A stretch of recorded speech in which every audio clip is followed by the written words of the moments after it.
Merci de nous retrouver sur InfoLive TV. Voici les titres de ce jeudi 7 août. Les États-Unis supporteront Israël dans le développement du système de défense Euro 3 contre les tirs de missiles balistiques. C'est ce qu'a déclaré un haut responsable de la défense américain ce mercredi. Le lieutenant-général Henry Obering III, directeur de ce département au Pentagone et actuellement en Israël, a annoncé cette initiative lors de sa rencontre cette semaine avec des hauts responsables de la sécurité israéliens. De plus, si le projet Euro 3 rencontrerait certaines difficultés, Israël sera doté de missiles antibalistique SM-3 par Washington. L'État hébreu met en garde le Hezbollah de mettre fin à la contrebande d'armes au Liban. En effet, la Syrie tenterait de faire passer des missiles Scud au mouvement chiite. Les batteries de missiles de DCA que le Hezbollah essaie d'obtenir pourraient menacer dangereusement l'aviation israélienne survolant régulièrement le territoire libanais. Durant la réunion du cabinet de sécurité ce mercredi, la poursuite des transferts d'armes à la milice pro-iranienne a été qualifiée d'inacceptable.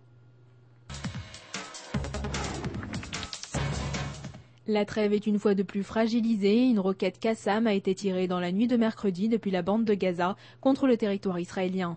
Le projectile qui s'est abattu dans un champ de la petite localité de Sha'ar HaNegev n'a fait aucune victime ni dégâts matériels. Une dizaine de roquettes ont déjà été tirées depuis les accords de cessez-le-feu signés entre Israël et le Hamas le 19 juin dernier.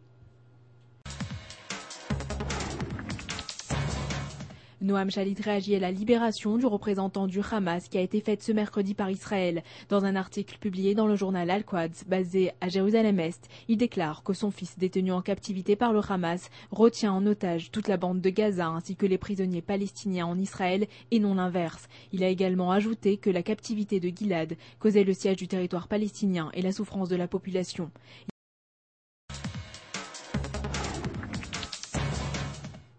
Le lieutenant-chef Omri Bourberg a été suspendu de ses fonctions à la suite de l'incident de Naalin pour avoir donné l'ordre à l'un de ses soldats de tirer une balle de caoutchouc sur un jeune manifestant palestinien. Le procureur Avi Mandelblit a pris la décision de retenir des charges contre le commandant ainsi que le soldat de sa troupe pour conduite inappropriée.